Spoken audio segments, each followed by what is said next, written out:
Hi, my name's Adam Osman from the University of Illinois, and today I'm going to talk about my paper, Is It Who You Are or What You Get?, along with Bruno Crepin and Mohamed Komi.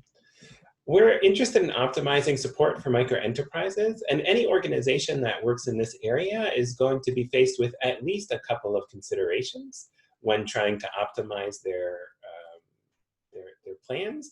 One is figuring out who they should target, and the second is trying to figure out what type of support to provide.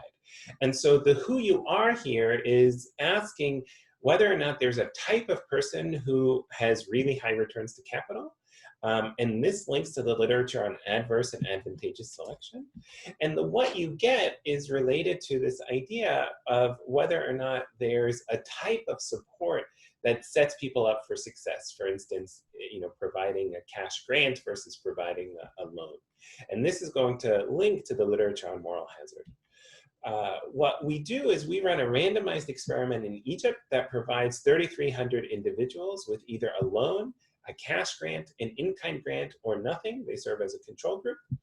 And randomization, importantly, occurs after loan approval at the individual level. And so this makes sure that everyone in our experimental sample is selected in the same way. We find that more than a year later, loans, cash grants, and in-kind grants all lead to increases in business creation. This increase for men is coming from a shift away from working for others, leading to a very little impact on total income because they're just making money from another source.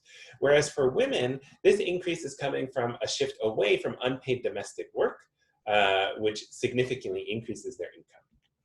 We go further and we look at quantile regressions, and Rachel Meager has this great paper that shows that in the microcredit experiments, the majority of the impacts were happening at the top of the distribution. We find the same pattern happening in our loan group, but we go further and we showcase that this pattern also holds in the in-kind grant group and the cash grant group. So this is telling us two important things. First, it seems like there's a type of person at the top of the distribution who benefits in each of the treatment arms. The question, of course, is this type of person the same?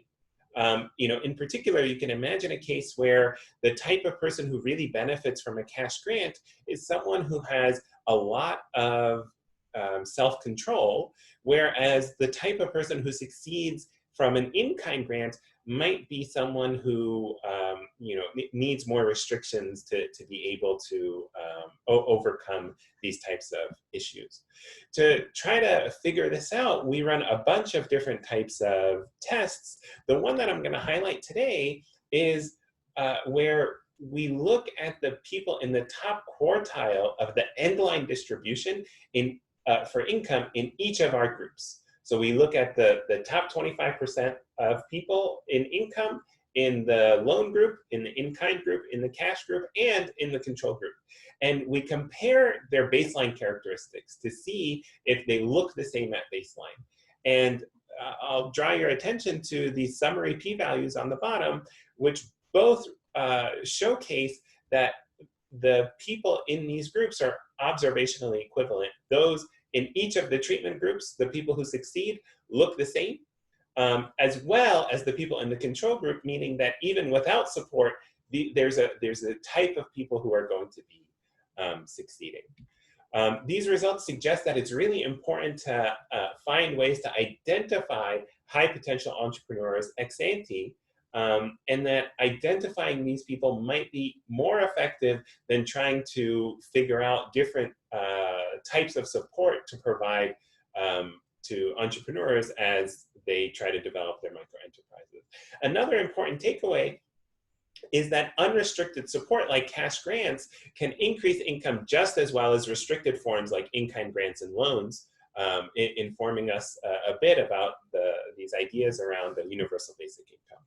In the paper, if I can convince you to take a look, we also have a lot more information, including detailed data on time use and consumption. We explore other hypotheses, things like intra-household bargaining and how that interacts with business outcomes, and we do a cost-benefit analysis. Thanks very much.